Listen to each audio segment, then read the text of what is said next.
Hello. Welcome again this week. So glad that you're all joining me. Welcome to the community of inspirational influencers. You may remember that's how we started this community. We wanted to make sure that we took the influence that everybody without any effort has and turning it into inspiration so that we're making the world a better place, one interaction at a time. So I'm really glad that you've joined. Today, we're going to be talking about conflict and how it's actually a good thing. Yeah, lots to say about that. I hope you have your drink. As usual, I've got my spearmint tea. I'm ready to go. If you guys want to tell me in the chat what it is that you're drinking tonight, I'd love to know about it. Let me know how your week has gone. Remember, we are here to support each other and not just talk about these important topics. So I had a great time this evening. As sometimes I go out door dashing, and it's really a very fun thing to do, actually. I meet people that I never would have met otherwise, and I find these restaurants that I never would have found otherwise, and it's just really a great experience. So this is the thing. I actually did a beer run for somebody for my last order before coming home to come and talk to you guys. I didn't realize just how far I was going to be driving a 12-pack, but I now have 2 new girls. I'm so excited. So shout out to Anaya and Alasia, and happy birthday, Alasia. Today she turned 28, and these girls they're just having a great time, and they invited me to go out to get Mexican with them sometime soon. Looking forward to it. Make sure you call me, girls. I want to know. I want to go. It's exciting. So, like I said, we're talking about conflict today, so we may as well go ahead and jump in. I'll interact with the chat as you guys say things. All right. My friend got a new Bible, and you know that here on this channel, it's not Sunday school or anything like that, but I am a woman of faith is a good way to say it. So my friend has this brand new Bible of hers that I thought was fantastic. It's called Life Counsel Bible. And so she lent it to me for a week so I could look through it. There are lots of different articles in the middle of the scripture. So it's awesome. The one that I found that I wanted to talk about today is called Conflict, a Redemptive Opportunity. The things that we can redeem, like, if you have conflict or struggle in your finances or in your relationships or with work or with yourself, or actually there's a whole big list of them here. If types of conflict that you can have in stories, that's what I was going to be talking about in a little bit, but it could be person against person with person, that iron sharpens iron kind of thing. Person versus nature, person versus self. We've talked about cognitive dissonance before, where you can't live with that dissonance inside of you. So you have to do something. You have to change something, change your thinking or change the environment, whatever it is, so that you can have peace.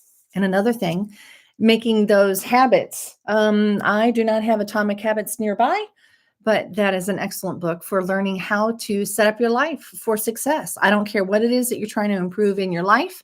Atomic Habits and the structure that he talks about will work for you. So that's another way that is person against self, the kind of conflict that you can possibly have. Everybody knows the struggle of when you're tired and you don't want to get out of bed. Ugh, that's conflict. Yeah. In a person versus society, or a person versus the supernatural, I would say God, and a person versus technology. So those are some of the different ways that conflict can be used in a plot. So yeah, we'll get to that in a minute though. But my friend's Bible, it's this beautiful navy color and everything. I just love the feel of it. Anyway, this article that is in this Bible is written by Timothy Lane. And the information of how to find this article and this kind of a Bible, that's in the description. So he says, none of us live in a world where conflict does not exist. Ain't that the truth? Just like we don't live in a world where we don't have influence. So conflict is unavoidable. Since that is the case, it makes sense to face the fact that you will have conflict. Absolutely.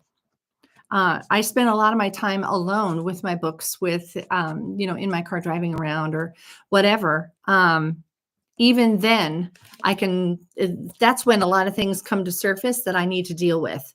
So there's always some kind of conflict brewing somewhere. Some basic perspectives can help us as we tackle the tough issues involved with conflicts. Conflict is not necessarily bad, he says. That's the first of the 5 preliminary perspectives.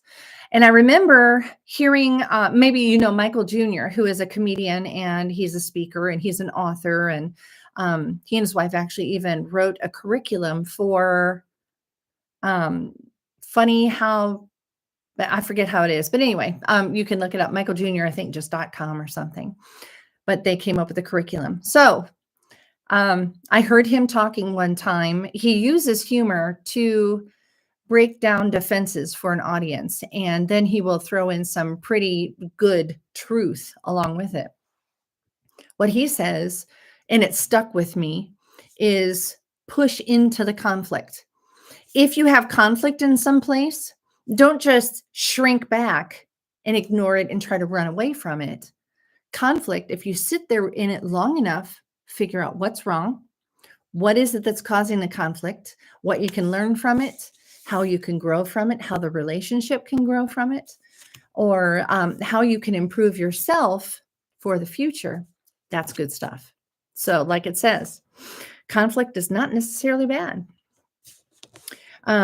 It talks about how the Bible is just filled with conflict. And the second one, and this is a little bit like what I was just talking about, but conflict is an opportunity, the second of 5 preliminary perspectives on conflict. Trials are an opportunity to grow. Most of us think that conflict is something to avoid. Wait a minute, I think I just said this. But conflict is a trial that gives us opportunity to grow in tremendous ways. If we don't have trials, then we will remain immature, incomplete, and lacking many godly character qualities. While conflict can rarely be fun, it should be seen as an opportunity to grow in grace. So yeah, most people want to run away from conflict whenever it comes up, but I guarantee you it's worth it. Not to attack conflict, but just to sit there for a minute and not get out of it too soon. As I was talking about before, writing any kind of a story, whether it's a short story or an entire novel or anything, there is a particular structure that many authors will use. Some use the 3-act system, but the one that I found is a 6-act system, and I'll show you real quick. I still haven't gotten the software so that it will share my screen very well, but this here, crafting a story using basic elements of structure. So as you can see, after you do the exposition, talking about the place, setting up the setting and the characters and that part, then what gets the book going or the story going is conflict right there. And the conflict gets worse and worse, rising action, until there's a climax. Everybody knows when the climax happens in a movie or in a book or whatever. And then the falling action to resolution. If you don't have conflict, you're not going to have a very great story in your life. If you don't have conflict in your life very much, maybe you're not pushing yourself hard enough. Maybe you're not out there engaging in the world or in relationships very much. I would challenge you to give that a try and see if you can stir up some healthy conflict. You know, the way that, boy, even getting married, you can marry the best person in the entire world and there will be conflict because you have 2 people trying to mesh their lives together in the same, it's like you have to make decisions together all the time. That's an excellent way to grow in a loving environment. So that's good. Okay, so then the third of the 5 preliminary perspectives is the person with whom you are in conflict is there for a divine purpose. I was listening to some of Michael Jr.'s his presentations, 2 of them actually today, and he was talking about that a lot. I'm not going to get the quote exactly right, but the paraphrase is, people and things are brought into your life so that the things that you still need to work on will come to surface. In other words, without interacting in life and getting, people and all of that, you're not going to have that opportunity to see what needs to grow or needs to change or needs to improve in yourself. We're always blind to our own faults. Everybody, that's just the way that it is. You have to be very careful when you go to ask somebody, what do you think? What are my strengths? What are my weaknesses? But don't be too afraid just to ask it of a person who, loves you. And it's, a good place to ask, but somebody who knows you really well. That's always nice. Oh, hey, Dawn. Thanks for joining. And thanks for lending me your Bible. Yeah. So, all right, then the 4th perspective. There will be times when you will reach an impasse in conflict. Being realistic does not minimize your responsibility, but it does remind you that not all conflict will be resolved in this earth or in this lifetime. And that's the unfortunate truth. As I've mentioned a couple of times in this, in this chat or our podcast here, I am divorced, and I never ever would have thought in a million years that I would have been somebody who would be divorced. But that's the reality. And needing to keep strong boundaries, appropriate strong boundaries that are peaceful, you just need to. Sometimes conflict is not going to resolve while we're here living on earth. So that's something to think about. I don't know if you guys know the Apostle Paul. Yeah, I would hope you do. But he was a missionary, and he wrote lots of the New Testament. Paul and his friend Barnabas, and by the way, that funny name Barnabas means encourager. So I think I would like to be around Barnabas if he lives up to his name. But Paul and Barnabas were out on the mission trips. I think there were 4 different mission trips that Paul went on. And I don't remember right now how many Barnabas was with him on. But they disagreed so sharply that they ended up parting ways. And what they disagreed over, and this was on Paul's 2nd missionary journey, was whether John Mark should accompany them or not. So there will be times when you too will be limited in your ability to reconcile with others. And that's okay. That's okay. Not every relationship is meant to last from birth till death. Not every relationship is meant to meet every need. As my children were growing, now they're in their 20s. My son, my oldest one, he's 30 now. But I taught them all that each relationship has its own flavor. And sometimes it's a really strong relationship and you do everything together for a period of time. Or sometimes you're really great friends for many, many, many years. But the only way that you get together is in very specific ways. And like one friend who I go out to dinner with, and it's a very grown-up dinner, just the 2 of us, and that's it. We catch up, and then we part ways, and then we get together again in a couple of weeks, and we part ways. That's the only way that we interact, but we've been friends since we were kids. And that's great. Now, who is it that I would pick up the phone to call? Hey, I'm so excited because and by the, just meeting Anaya and Alasia tonight, how exciting that was that I was telling you about a few minutes ago. I was thinking, who should I call? Nah, that's okay. I'm going to keep my eyes on the road. The snow is really, really coming down out there and it's kind of slick. So it's better that I wasn't on the phone anyway. But yeah, so there's a different kind of a friend that I would call for something exciting like that, perhaps I would call one of my daughters. Um, yeah, you get the idea. Not every relationship is supposed to last forever, and it's not supposed to meet all of your needs.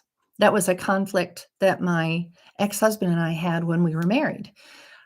He wanted me, one of his requests for a period of time was that I would have all of my needs met by him.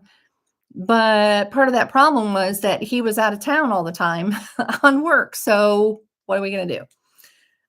Yeah. Okay, so let's see. Number 5, the first one, conflict is not necessarily bad. Remember that. And number 2, conflict is an opportunity to grow. It's not something to avoid. And then the third is the person with whom you are in conflict is there for a divine purpose. It's a very good thing to come across conflict. And 4, there will be times when you reach an impasse in conflict, like we just said. Now, here's the last one, according to Timothy Lane. You must get to the heart of conflict. And that's what Michael Jr. was talking about when he says press into the conflict, and you can learn, figure it out.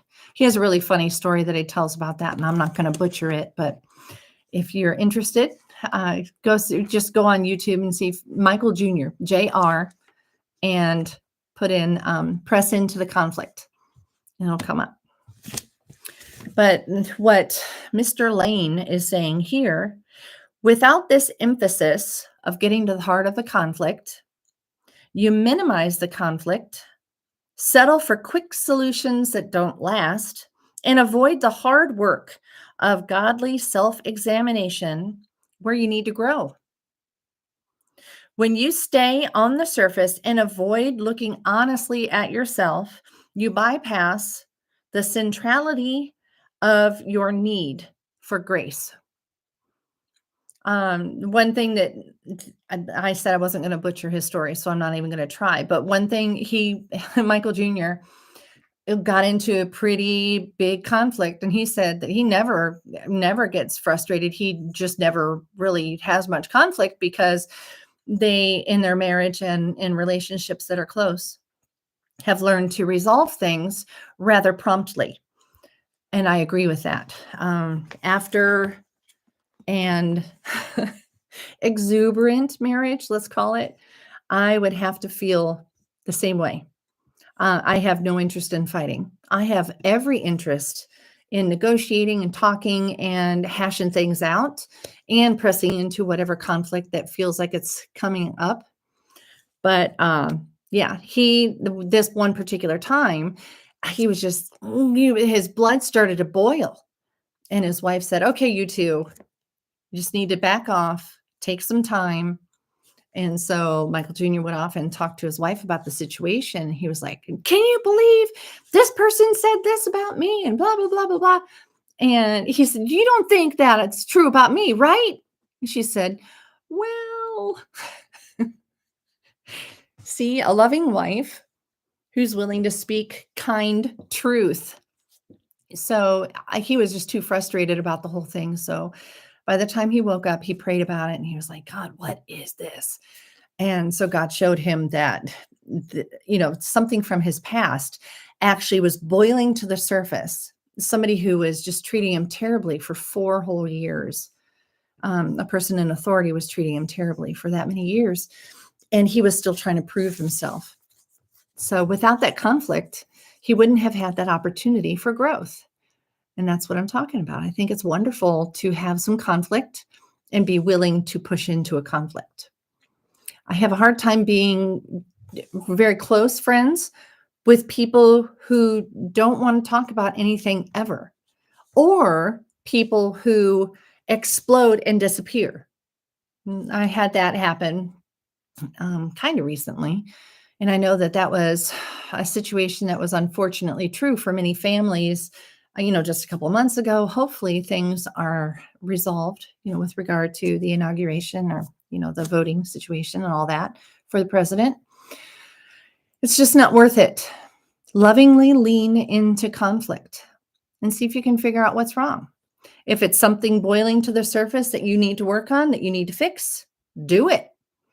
If it's some kind of negotiation, just make sure that it's not a quick fix like this gentleman is talking about, and make it a lasting fix. Something that, something that's deeper than just quick, run away, stop. I don't want any conflict. That's not what we want. All right. If you happen to be a Bible reading Christian, like I am, James 4 is an excellent chapter to read about conflict and its benefits. And then there's also in Proverbs and in the Psalms, places like that. But again, that's not what this particular channel is for. If you ever want to let me talk, or if you want to talk to me about anything like that, make sure you go to coachamypratt.com and message me and we can talk. So that would be great. Okay, so 3 bad strategies for conflict, according to this same article that I've been going through. Different people use different strategies to get what they want. I know some people that just came to mind rather strongly about that. Can you think of somebody who really always has to get what they want? The same person can also use different strategies at different times. That's what the smartest manipulators will do, right? Here are 3 typical types of behavior that can be employed to satisfy one's selfish desires. Okay, now let's pause just a second. Let's stop thinking about those people that we want to change and we think that they're the ones that should be listening to this. And just take a second to think about ourselves for a moment. So from a peaceful place, be humble and open to these ideas, and let's see if we can improve so that we can take our influence and become inspirational to those who need it. Okay, so the first one, win. They must win. This strategy is typically chosen by people who like power, success, or comfort. And I thought that was interesting the way he worded that. This person hates failure, discomfort, and being out of control. Some people come to mind that way. And I'm trying to challenge myself. Do I need to win? I don't like failure, that's for sure. But I'm also not intimidated by failure, I guess. We already talked about Failing Forward, that book, several podcasts ago, which is fantastic. You can find the chat about that and the book information in the library of my live stream podcasts, of course, here on YouTube. So take a second to look that up if you want to. But I'm trying to think about myself. How much does this apply to me? I don't like failure, but I'm willing to step out of my comfort zone to succeed. So if you don't fail, you're never trying. If you never fail, you're not trying. A couple different ways to think about that. It's true, I don't like to be uncomfortable, but I think that's probably just human nature. Just how hard do you push for that? Okay, then the second one. Second of the very bad strategies for handling conflict. They want to please. This strategy is typically favored by people who need approval. They tend to be quick to agree and have a hard time saying no because they fear rejection. They are often overcommitted. This 10 years ago, 102% me. Absolutely. In the ways, I had room to give in all the different ways. If somebody needed something and I was willing to accommodate or I never put myself in harm's way or anything like that to please another person, but it was a little bit out of balance. And I remember this conversation that forever changed my perspective. It has to do with being a yes man and being too nice. So I went out bridal gown shopping with a woman who had just gotten engaged, and she needed to just obviously find a gown. For some reason, she took our good friend and me to go try on gowns, and she tried on a couple, like 3 or 4, and the first one I did not like, but I didn't want to discourage her. So she said, "Okay, well, what do you think of this one, Amy?" And I said, "Well, I mean, yeah, it's really pretty." She looked at me and she said, "Okay, well, you've given the nice answer. So, Anne, what do you have to say?" I was instantly rejected. Not me as a person, but I was set aside because she just heard fluff. She didn't feel like I was giving her truth. And this was a very important day for her to find the wedding gown that she should buy. So that was a really hard pill to swallow, but that was definitely a time that I needed to learn something about myself. And I'm so glad that I did. Thank you for that, Joy. Okay, so the first bad strategy for conflict was to win and then to please. The third one is to avoid. I've mentioned this already. I think it's super important. Don't run away from conflict. Don't be so touchy-feely, offendable that you have to run away every time somebody says something.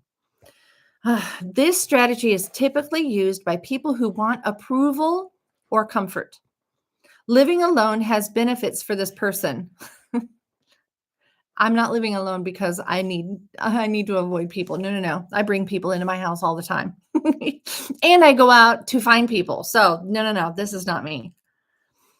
No possibility of rejection and no discomfort if you live alone is what they're saying. So he says, most of us see a little of ourselves in all of them to varying degrees. That's probably true. But like I said, anyway, I was the pleaser, but I've learned. If you recognize yourself, you are ready to see the cure. All right. And he gives steps for curing, to engage in conflict well, like this entire podcast is supposed to be about. So first one, self-examination. Like we've already been talking about, take the time to feel the conflict, to figure it out, and even be like Michael Jr. If you have to even sleep on it, wake up in the morning, pray about it, ask your wife, ask your husband, figure it out. Take the time to do it. Lean into the conflict. He says, before you can begin the cure, you must diagnose the disease. And I am completely on board with that. I speak about the curriculum that I've developed called the 6 Dimensions of Health and Wellness.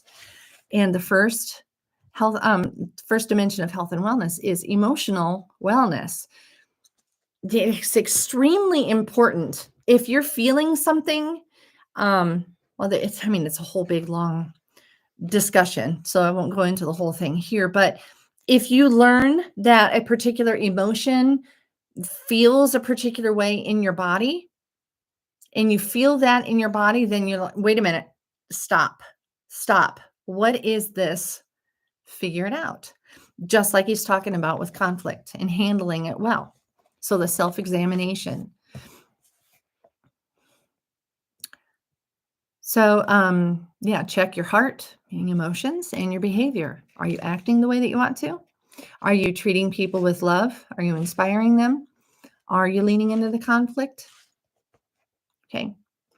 So the second thing is to engage in intelligent repentance and restoration. So,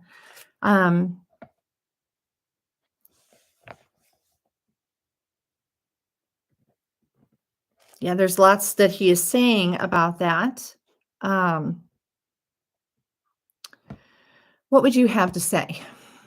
Let's think about that. I don't want to just read his text.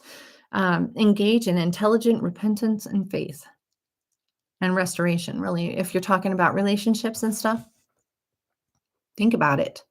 Maybe journal. That's a really great way for me to get my thoughts and my emotions processed really well.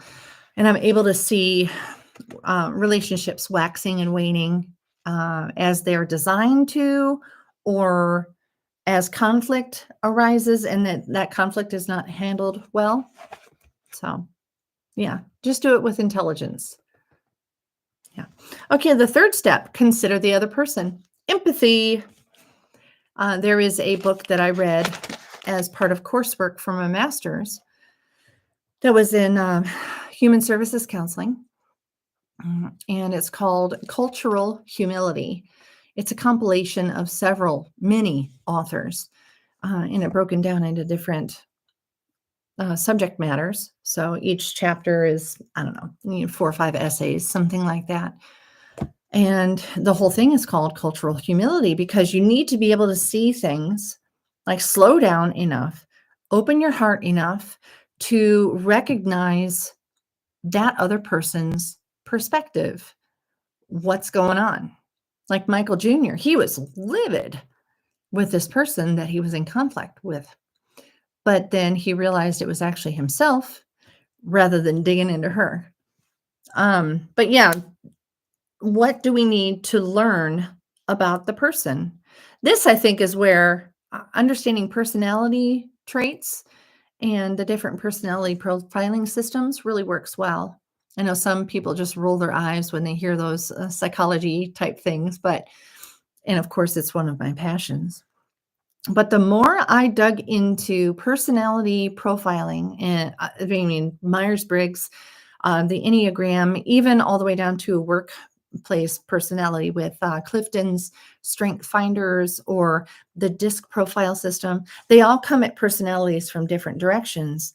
The more I dug into them and the more I understood myself, the more I understand people who are basically polar opposite of me. And then I get it. Oh, that's where she's coming from. That's where he's coming from.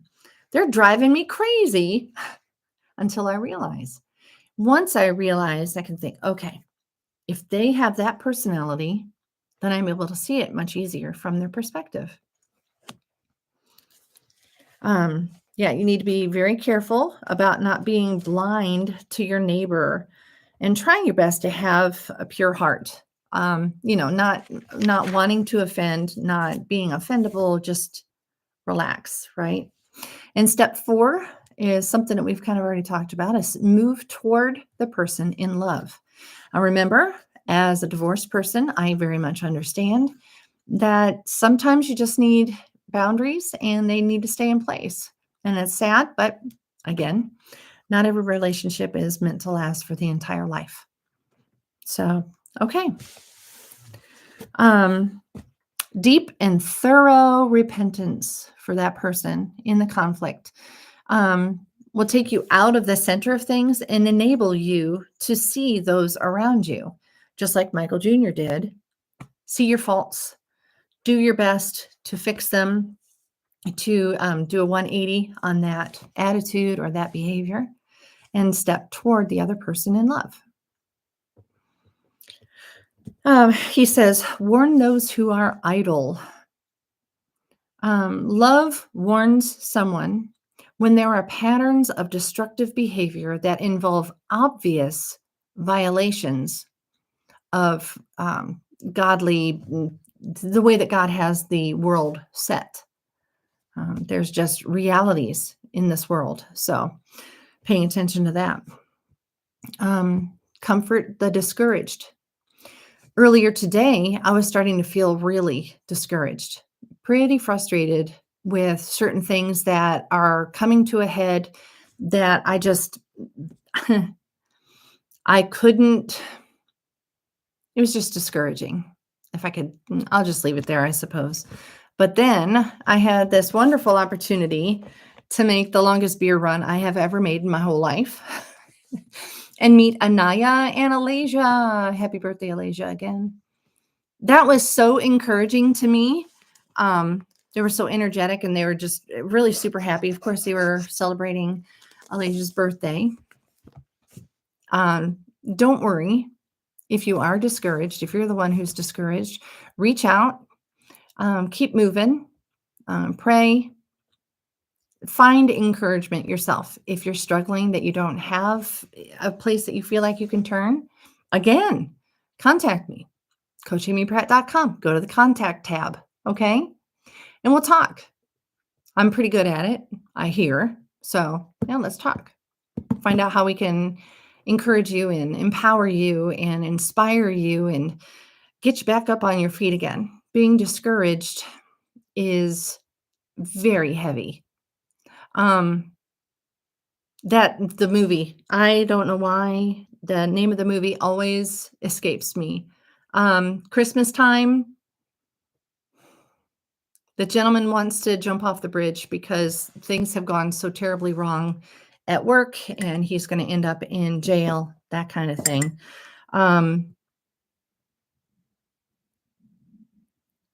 It's a Wonderful Life. There you go.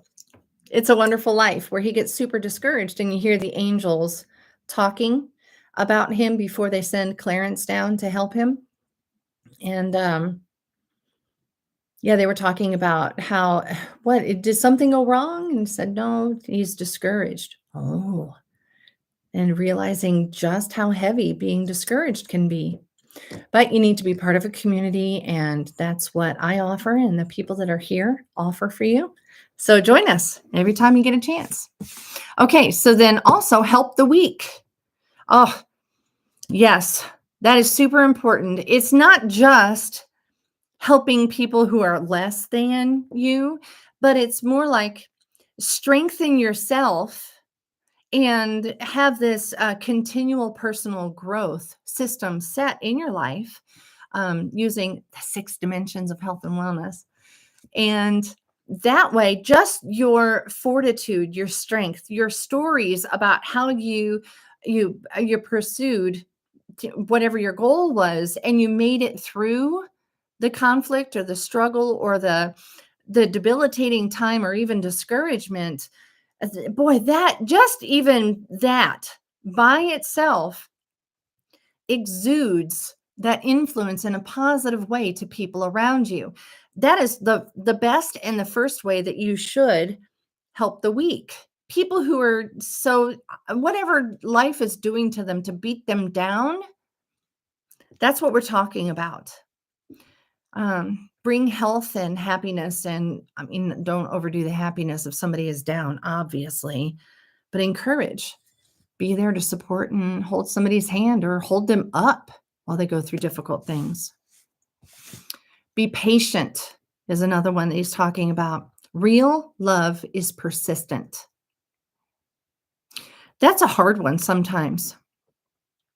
But you need to remember that everybody has their own perspective. So that humility and the empathy, patience, and building our own strength and recognizing our own faults. All of these things will take our take our influence and turn it inspirational to other people around us. Okay. And by the way, step 5, I didn't realize all those points were part of step 4. Let's go back and I'll review real quick.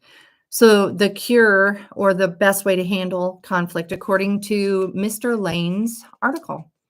First, self-examination. Second, engage in intelligent repentance, and restoration. Third, consider the other person. And that's where we were talking about, and move toward the other person in love. Don't be idle. Don't, comfort the discouraged. Help the weak by being strong yourself, being quiet strength, that kind of thing. But then the 5th, okay, here we are. Make a plan. If you don't have a concrete plan that grows out of what we have been describing, you may miss the greatest part of good conflict. To come through it. That's the good conflict. You come through it, the relationship, the people that are involved are stronger than ever. Oh, hey, Holly. Thanks for joining. Yes, patience. That's the hard one. You just want to, but that's super important. To come through it with a new way of relating to one another that sets a course for new trust and stability in the relationship.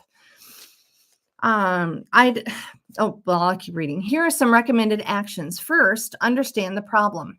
Second, examine yourself or yourselves. Third, seek and grant forgiveness.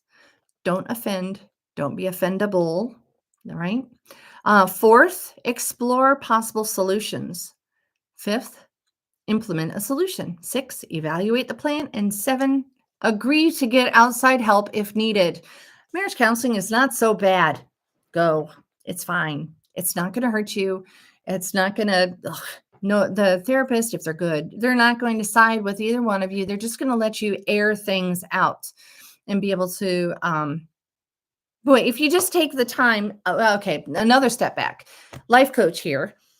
If I give people space, and it's kind of an excuse for all the people that they generally have pulling on them.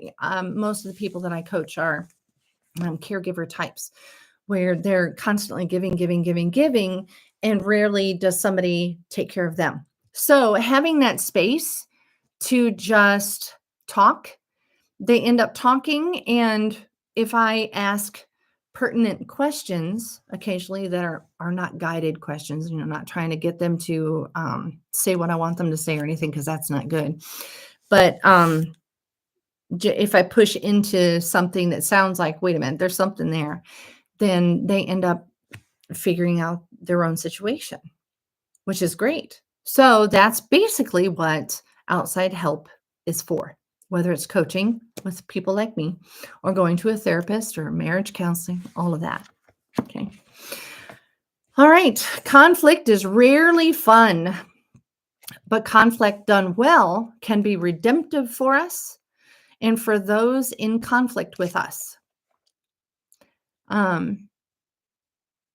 By all means, do everything you can to keep from pushing people away. Yeah. Don't push away the people you need the most. Or, just don't be prickly, right? Don't explode on people to make them run away. Don't run away or shirk away yourself, and don't appease. Just lovingly, kindly lean into the conflict and feel the feelings until they're resolved. Every relationship does better after it's had conflict. That way it goes deeper. I don't know if you guys have heard of people saying that they will not get engaged or married to a person until they've gone through an entire calendar year with them, rather intimately, not living together. I wouldn't be a proponent of that. But if they know the other person so well that they can, they just need to be able to recognize the person and be able to go through conflict. Like, okay, that's that person's trigger. What's their carrot? Learning all of those things and being able to resolve conflict as they come up, because, that's what we've been talking about. So also, we talked about Michael Jr.'s on my list, and I'm going to say it again. Happy birthday, Alasia. Hopefully you're having a great time. Anaya, I know that you are taking really good care of your sister, and I'm waiting for you to hit me up so we can go get Mexican. Now Michael Jr., make sure you check him out on YouTube or his website, whatever it is. And again, the link for information about him is in the description. And I already talked about the Life Counsel Bible and how to find that at the article that I was talking about. And that conflict is necessary. It's necessary. Look forward to it. If you never have conflict in your life, like I said, you don't have enough relationships. Conflict helps you grow and helps other people grow and strengthens relationships.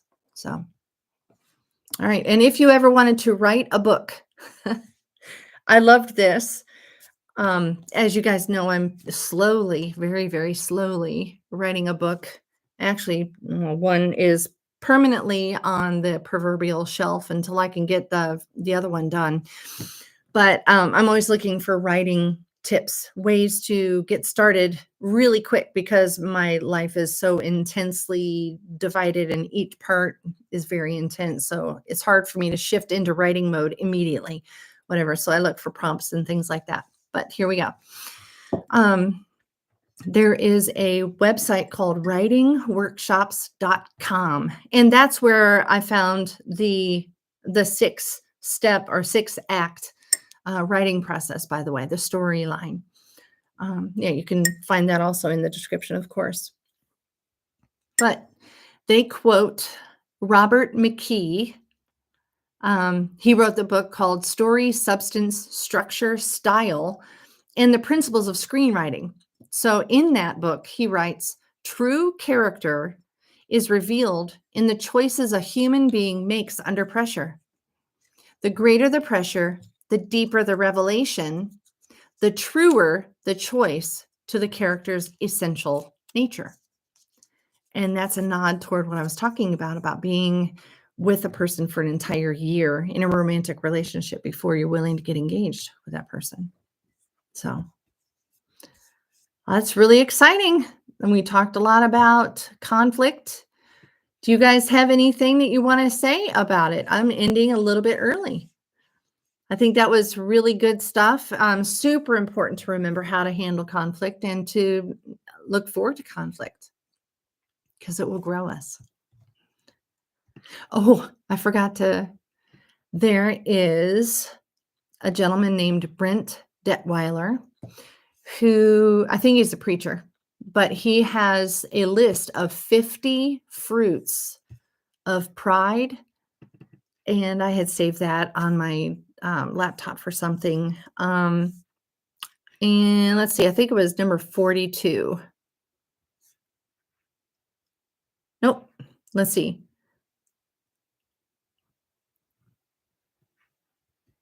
But it was talking about conflict. So shoot, now I can't find it. Let's see. Did I write down? No. Of course not. Oh, here's something. It is actually number 40. Okay. And again, 50 fruits of pride. If you're a prideful person, these are 50 ways that it could show up in your life. Number 40 is you are constantly in conflicts. I've talked about not having enough conflicts because you're not engaged with people enough, but there's that too. His quote with that is, I have personality conflicts with others. I have a hard time getting along with certain kinds of people. People regularly tell me they struggle with me. Okay, well, then that means things are boiling to the surface and you need to deal with them rather than explode and run away or whatever. They're not handling it well. So let's not be proud, which allows for offense. Yeah, that's just not a good way to go. We don't want to be prickly. We want to be inspirational in our influence. So, all right, well, I really appreciate you guys. Thank you so very much for coming and joining us today. If you need anything, coaching. I am not a counselor. I'm not a licensed counselor, but I am going to school for my doctorate in social psychology. I love all that stuff. CoachAmyPratt.com again, if you'd like to go there and see the information that I have about different curricula that are available for either seminars and businesses or for groups of whatever kind. And the book that I'm writing, you can see a little bit about it there. And let me tell you just a touch about this nonprofit that I am starting. The name of it is DocPrattMinistries, and that will be starting very soon. I'm going to be sending in the paperwork to the state of Ohio to make it official this week. There are several different clients that this nonprofit will serve. There are the people who really want to come alongside other ministries or nonprofits or things that, groups that are doing good in the community, but they don't want to or can't for some reason. Maybe they have a full-time job, whatever, but they don't want to be the front and the establisher of an entire nonprofit. So that's the first person, somebody who wants to come alongside a nonprofit and, just make the community a better place. And the second person is someone who just needs community. That's kind of what we do here to the best that we can while we are online. And then the third person would be somebody who has not, it's more like life skills, life coaching. Um, Anybody that I would be able to help with those type things, whether they maybe aged out of the foster system, or they did not have a dad in their life, or didn't have a mom in their life, or they had to be the mom.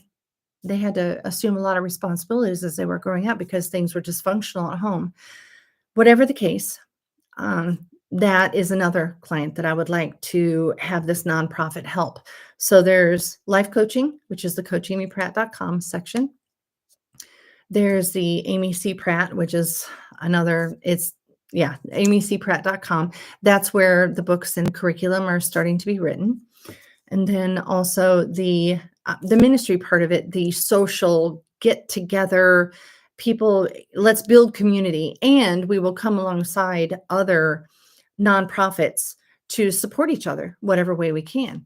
And we'll have our own little community like we do here, and then expand out to other small communities and just network and get to know each other and see what it is that we can do to help the world just be a better place with whatever action that we can have.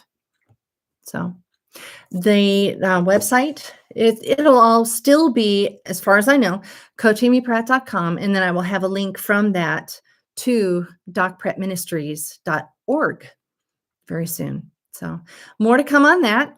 And Mindful Gardening is the book that's talking about setting your horizon level goal, like where do you want to end up in life, and how to clean your path, strengthen yourself, give yourself good supplies for walking toward that path or going toward that horizon.